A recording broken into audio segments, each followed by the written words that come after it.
In the small riverside town of Otuo in southern Nigeria, people believed they had seen every strange thing the world could offer. Goats sometimes climbed mango trees. Rain sometimes fell while the sun was shining. And old women sometimes claimed they could talk to spirits in the forest. But nobody had ever seen a girl like Amaka. Amaka was 14 years old, tall for her age, with bright eyes and quick feet. She loved running along the dusty road beside the river, racing the wind and laughing at the white birds that flew above the water.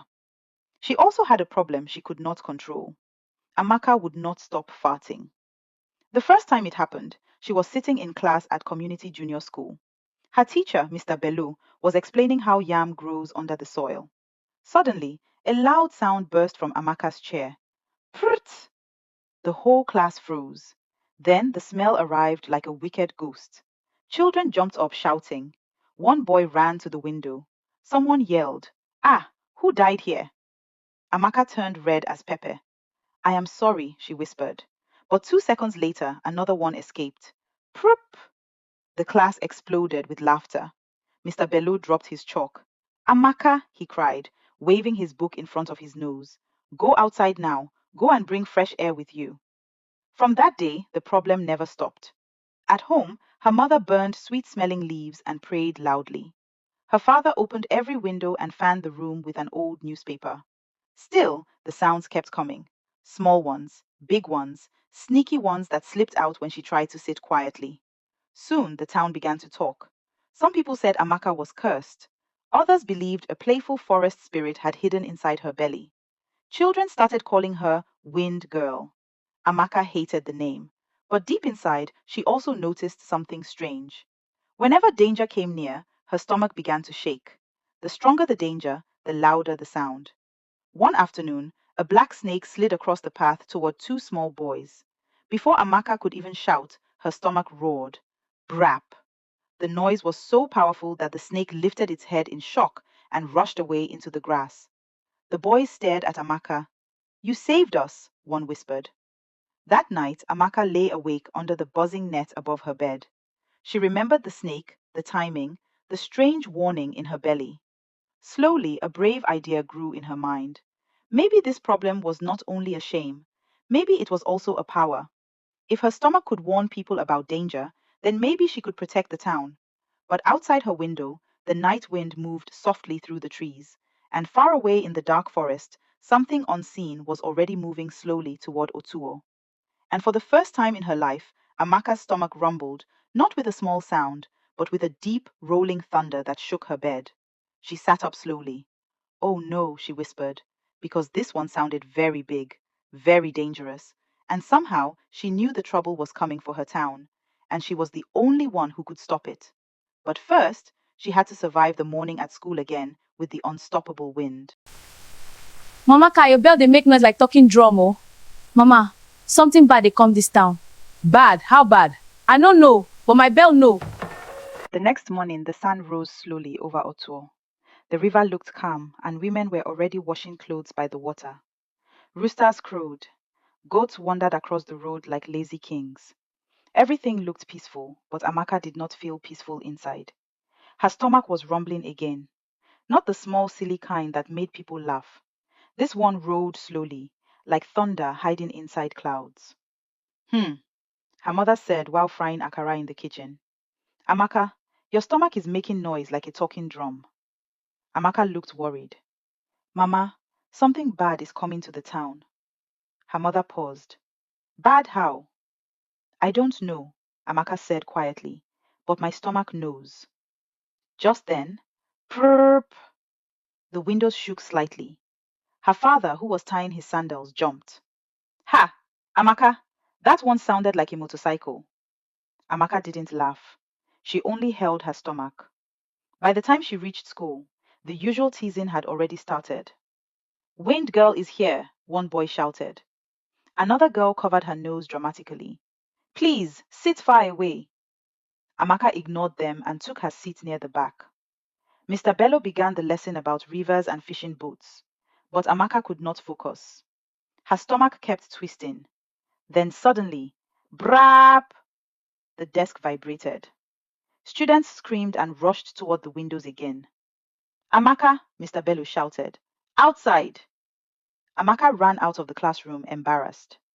But the moment she stepped outside, something strange happened. The ground trembled very softly. She looked toward the forest beyond the town. The trees were moving, even though the wind was calm. Her stomach twisted again. Prrrmp!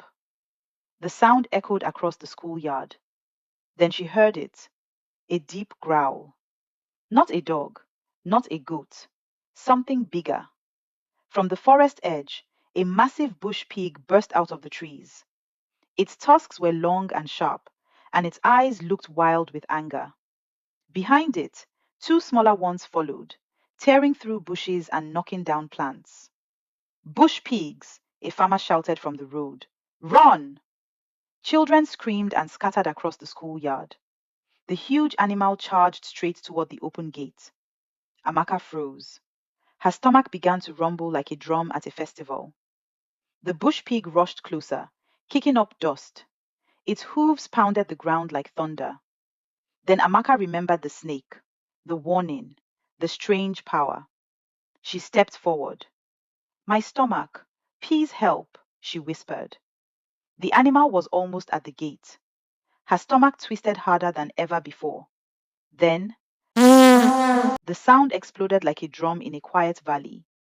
The bush pig stopped suddenly, stunned. Its ears twitched. The smaller pigs crashed into it from behind. For one strange moment, everything became silent. Then the animal squealed in panic and turned around, crashing back into the forest. Dust floated in the air. The schoolyard slowly became quiet again. Children peeked out from behind walls and trees. Mr. Bello stared at Amaka with wide eyes. Did did you just scare away bush pigs with that? Amaka held her stomach, breathing hard. I think so. But the rumbling inside her belly did not stop. If anything, it was growing stronger. Far away inside the forest, something much bigger had heard the noise. And whatever it had just woken up. Amaka suddenly felt cold, because her stomach was warning her again. And this time, the danger felt enormous. News travels fast in a small town like Otuo. By evening, everyone had heard the story. The girl who would not stop farting had chased away 3 wild bush pigs from the school gate. Children told the story with wide eyes. Some people laughed, others shook their heads in disbelief. But the older villagers were quiet. They had noticed something else. Animals were leaving the forest. Birds flew in strange circles above the trees. Monkeys rushed through the branches toward the river. Even the night insects sounded restless, buzzing louder than usual. Amaka sat outside her house, watching the dark forest in the distance. The sky was turning orange as the sun went down. Her stomach had been rumbling all afternoon. Her father sat beside her with a worried face. Amaka, he said slowly, since morning your stomach has not rested. Amaka nodded. I think something is coming from the forest. Just then, grrrm, her stomach rolled like heavy thunder. Her mother stepped outside and crossed her arms. Whatever it is, this girl cannot fight it alone. Amaka stood up suddenly. I have to go to the forest, she said. Her parents stared at her. The forest? Her father asked. At night? Yes, Amaka said. If the danger reaches the town, people could get hurt. My stomach keeps warning me. Her mother shook her head. You are only 14. Another deep rumble shook Amaka's belly. Prp. She looked toward the dark trees again. Something about the forest felt wrong, like the air itself was nervous. I don't want anyone to get hurt because of me doing nothing, she said quietly. After a long silence, her father sighed. Then I will walk with you to the forest edge, but not inside. Soon they were standing near the tall trees. The forest smelled of wet soil and leaves. Crickets chirped loudly. Amaka stepped forward alone. The deeper she walked, the louder her stomach became. Purp, purp, purr. Branches cracked somewhere ahead. Amaka stopped. The ground shook slightly. Then a giant shadow moved between the trees. Her heart began to pound.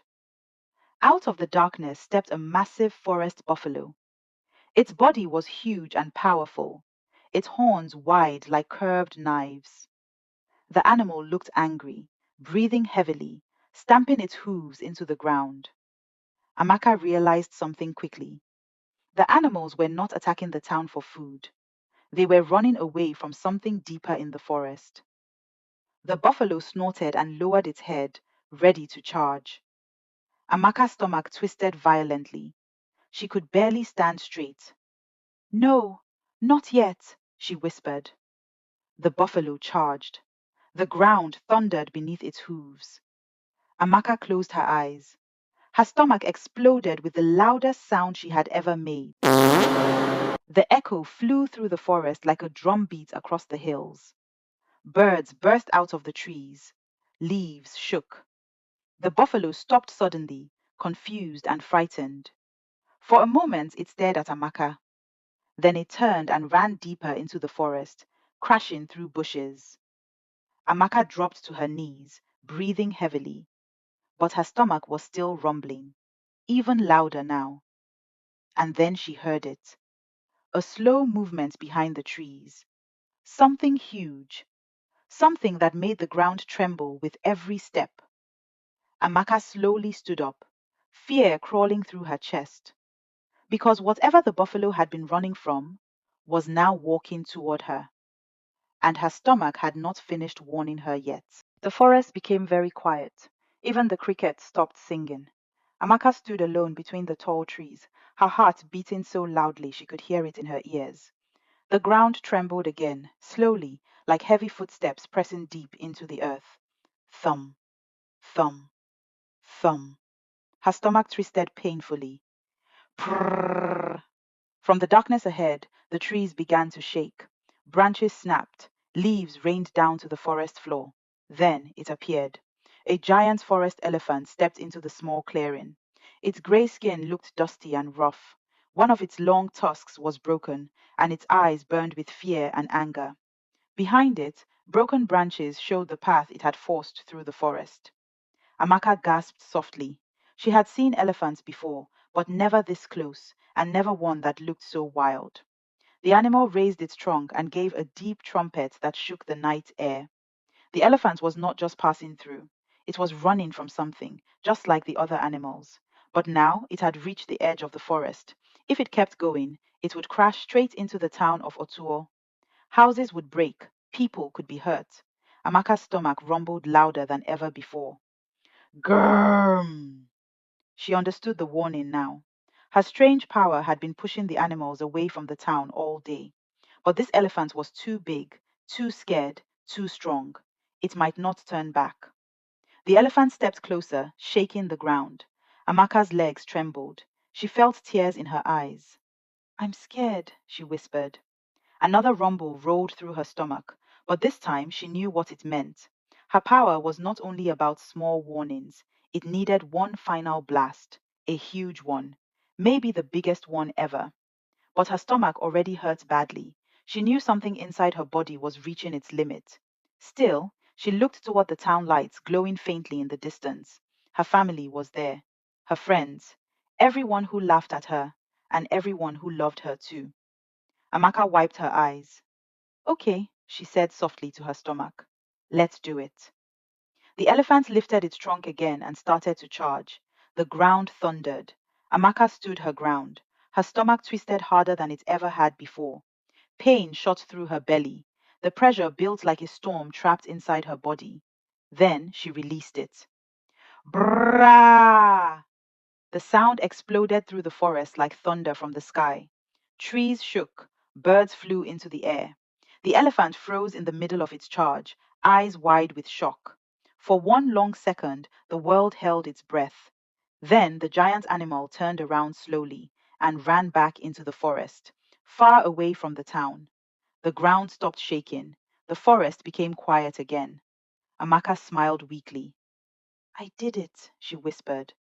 But suddenly, a sharp pain filled her chest. Her stomach stopped moving. The strange rumbling that had followed her for weeks was gone, completely silent. Amaka slowly sat on the ground. She understood. Her power had finished its work. Tears rolled down her cheeks, but she was still smiling. For the first time in her life, she could finally stop farting. But the wind girl of Otuo never walked back home that night. In the morning, villagers found her resting peacefully beneath the trees. The forest was calm, the town was safe, and people would remember her forever. Sometimes the thing that makes us feel ashamed may be the very gift that saves others. And sometimes the greatest heroes leave quietly, with only the wind to tell their story.